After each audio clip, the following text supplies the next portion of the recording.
And there will be peace in the valley. Cut that out.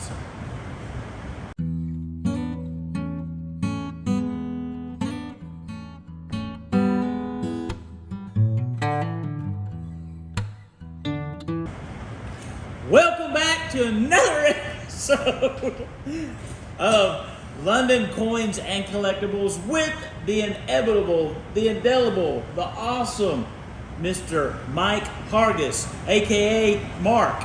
That's a lot of titles to live up to.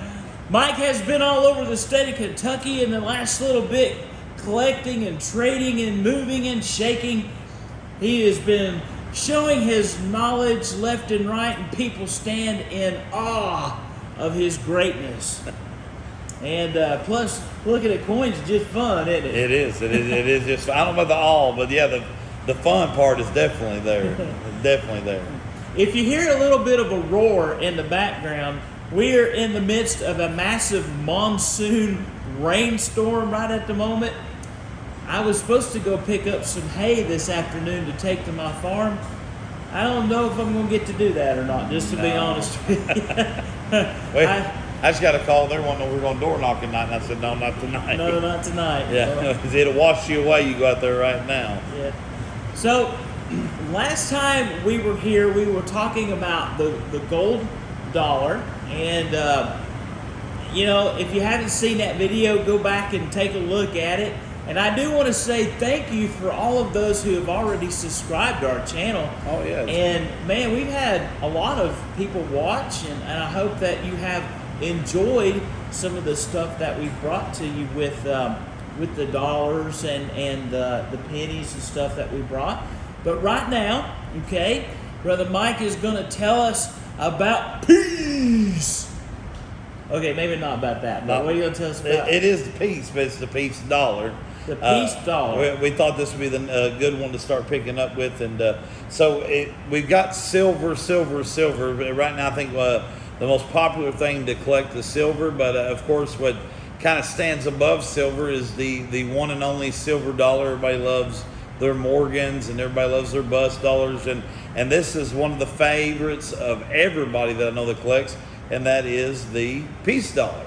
Fantastic. And so we're going to get to it right there a little close up. This is actually a 1922 piece. No, before you even ask, it is not the high relief. We'll be talking about those here in just a second. I wish it was a 22 high relief, because it would sure would be a good day to find a 22 high relief. But we're going to be talking about piece dollars today. We happen to have a book of them here. Now, an interesting story is that when I first met Mike, I asked him if he could take my coin collection and maybe just give me an idea of what I had. And one of the coins, he came to me and he says, "Brother!" And he said it just like that. And your junk silver bag. You said, this is my junk silver bag. This is my junk silver bag. He said, "Brother, do you know what this is?" I was like, "It's a silver dollar?" He goes, "This is a high relief silver piece dollar. You can't put that down in your junk bag." And I was like, "I could do anything I want to with it." He said, "Not if I told you it was worth $9,000. Well, it's not worth $9,000, but it's definitely worth more than $1. Worth way more than $1. Average for those is well into the $100+ Yeah. For the worst one, it's over $100, and yours was not a worse one. Yours was pretty nice. Pretty nice. And you could imagine that day I dumped that bag out of junk silver, and there was a 21 high relief staring at me. I said, "Yeah, he doesn't know what that is." But it started a friendship.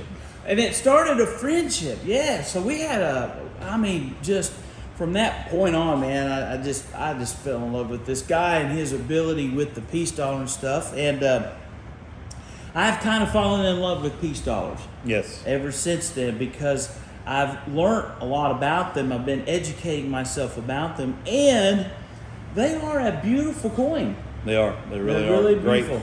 Great design. Great reasoning for the design. So yeah, they're fantastic. So what's a piece dollar made out of? So it is 90% silver and 10% copper. The silver dollar, it is a troy ounce of silver, and that's basically what you'll have, unless you have. Now I want to hit this right out of the gate. So some of you are going to say now, but I bought a 999 piece dollar. What you bought was a replica or a what we like to call a like a memorial type coin for the original piece dollar. So and it's actually bullion, because I get this all the time. People will come to me and say, Mike, I heard you say that this was made of this, but I've got one that is 999. What you have is a replica. It is silver. Most of them are. It'll come with like an authenticity paper, a certificate of authenticity, telling you that it is made of 999 silver. So I want to cover that right out of the gate, because I can already tell there will be somebody that say, wait, I bought one and mine is 999. What you have is a replica that is made of silver bullion, but an authentic piece dollar from the years of 21 to 28, 34, and 35, because that's the years they were made. They're 90% silver. And that's how your composition is going to be with them. And these are actual currency. These are U.S. currency. Whereas the bullion is, its value is whatever silver is. Well, yeah, whatever the true scrap value is. I'll put that. Yeah. And so, there's differences there. And I'm really glad that there is bullion that makes homage to this particular coin. One of the most popular coins that's ever been. So can you tell us about the image that's on the front of the coin? Yeah, so it literally, the image that you see, there was and it's kind of strange to say, because you would think I wouldn't spend it for $1. You can spend these dollars today. You could take this down to the bank, but have to give you a $1 green paper money for these if you took them in there to have them exchanged out for true currency. These are still an active currency. I don't recommend that. I would call me before you ever take them to the bank. But the lady of peace, yes, please call ahead. But the lady of peace that was from 21 to 1921, 28, from 34 and 35, 35S, which is San Francisco Mint, was the last mint of these coins. What she is she was a competition. This is post the World War I. This is pre-World War II. And they wanted a coin that would be brought up and that would represent peace that they so long desired as a currency, U.S. currency. So, and I know I'm going to probably butcher his name. I'm still a hillbilly, but his name is Anthony de Francisca, was the one who actually created Lady Peace. He came up with this design. He put it in with a lot of other people that were trying to design the coin, but Mr. Francisco will be forever remembered as the peace dollar man, because he's the one that they thought had the better design. What about the back? On the back is the eagle. This is a part of also the design that they came up with to put this on here. And I love the eagle on this one. I think this is one of the few eagles, I want to show this here, that actually look like a real eagle. If you go back to our bus dollars, we called them the starving turkeys. Yeah. These are some very nice eagles that were put on the obverse. Yeah, they're very... I'm sorry, on the reverse. They're I'm going to get in trouble for saying this, but they're very masculine. They are. And they're very patriotic looking, Yes, very. Unlike the dying turkey one, they're more robust, I should say. They give you that, American feeling and all that kind of stuff. Yeah, I'm just going to let you, let you all compare. This is actually not one of the starving turkeys. This is one of the other eagles. And when you compare them for what they were wanting, something to really represent American currency, when you start looking at the reverses of these coins, you really see why the peace dollar was truly, authentically an American kind of feel to it. And that's what they wanted when they developed it. That's awesome. That's great. So the peace dollar, probably one of the most sought after silver coins, and there are varieties. We have no mint marks, right? We have D mint marks, right? And we have S mint marks, correct. And then in those we also have what you already alluded to, some high reliefs, right? And we have some that are even more rare than that. Speak to the different varieties that we have. Okay. So whenever you start looking at we said in the beginning, we did the first video, you're going to hear a lot about mint marks, and then of course there was marks that are specifically put on the coins to represent where they were minted at. And then in 1922, you had the Denver and the San Francisco along with the Philadelphia, and that kind of ran out true.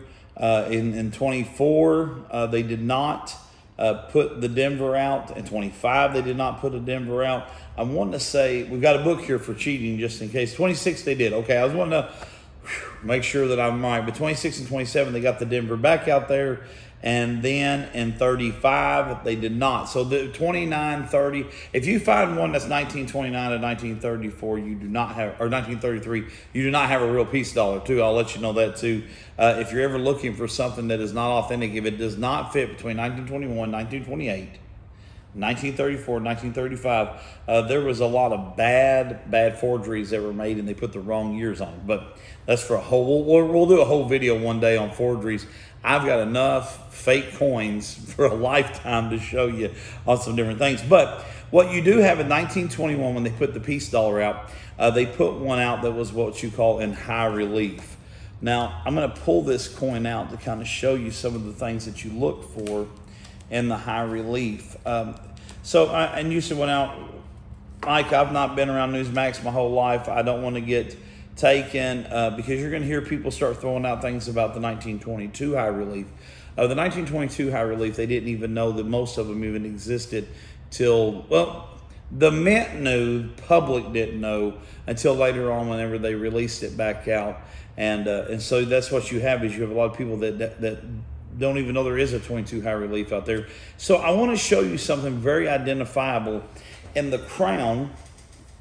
And I hope I'm not butchering this. I hope I'm not making it hard at home. But if you look at the top of what we call the rays, there is two large rays right after the I in Liberty.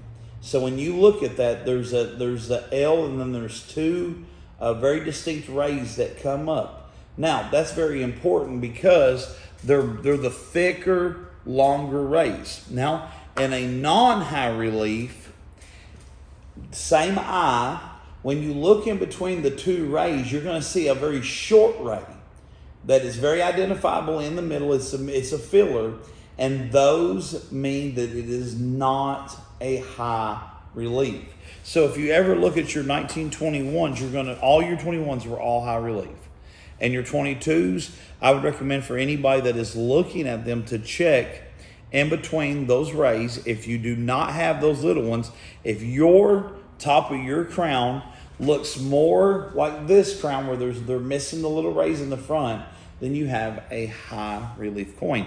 Because now you say, well, what about the matte finish? Well, if your coin just happened to get through without being put in people's pockets, you might be able to go buy a matte finish to kind of see a difference. But now the 22 that I have here, if in this book, is if you're going to just go for a matte finish. And by the way, this book, like anything that you see here, we have always got these things for sale. And I got to be real gentle with my book here.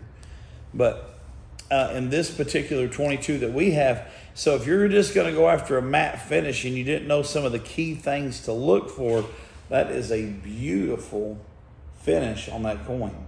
This coin is not being cleaned. This coin has literally been set up, and it has got beauty to it. So, you've got some of the toning around the edges. Now, of course, also with any type of high relief, the edges are a little bit different, but the identifiable thing that you definitely will look for, they do not have that extra ray, that little ray in the first two rays in Liberty. So some of the other rarer ones too, if you go through, of course, the 22 high relief is what's the proper thing? That's the coup de grace. That's the one you want in the peace dollar if you're wanting rarity. But also if you go in and you find like the 28, which we do have into this set as well. The 28 is a key date. The 25 was a key date. And these right here, these are some very nice coins. And we have this selection here. If you're missing peace dollars for your collection, let's say you've got them all, and actually have the 26, we have it laying somewhere, but let's say you have a collection that you're putting together and you're needing that extra coin. You are needing maybe a hard to find 21 or a hard to find 25. This is where you need to contact us. We carry these things. I have some of these in this book. We have got some, I believe we have one loose 21 left, but we keep these things. And I'm constantly buying them. I'm always looking for them. So even if I happen to be out of them at that time, if you call me, then I can always go out and look for them. But the key ones that you want, that you're going to be hunting for the most, I promise you. And you got to watch the 1923. This is a big mistake that I made. The 23 on some of the ones that are wore down, and actually even on this good finish one right here, you can't really tell if it's an 8 or a 3 without really looking at it up close. Yeah, you have to look at it close. Yeah, so you're going to have a hard time finding the 28. You're going to have a hard time finding the 21, the 25. But that's what we're here for. We're here to help you to find those things and to help complete your sets. And you have a history here. I mean, this is something that this coin was long overdue as far as the world felt. World War I, when it ended, America, of course, was the backbone of the victory of the Allies, and they wanted a coin that represented peace after all the travesty that happened. And brother, that's what we have here, is a lot of American history rolled into these coins. It's awesome. It's great. I mean, they're just amazing coins without any doubt. And I know I threw a lot out. If you have any questions on this too, if you got appraisal needs or anything on these coins, please feel free to reach out to us. Sorry. Well, if you're here and you see this grand table, this is just Brother Mike trying to get himself organized. That's exactly what this is. This is a speck and a smidgen of what he actually has. Right. And so if he doesn't have something that you want, if you sit here, you'll find something that you want pretty quick. Yeah, we have everything from paper currency to coinage, foreign, domestic, everything from your silver to your gold. We have silver sets, silver bars. If you can, like I said, I think I've said this before, if you can think it's something that you're needing, uncirculated proof sets, the mint sets that they put out, I have right now every year of uncirculated proof sets that are available. Fantastic. That's awesome. Well, Brother Mike, I sure do appreciate you. And if you need anything, just give him a call. Right. And remember, Londoncoinbuyer@gmail.com. That's right. All right. Like and subscribe. Thank you very much. God bless. Thank you guys very much.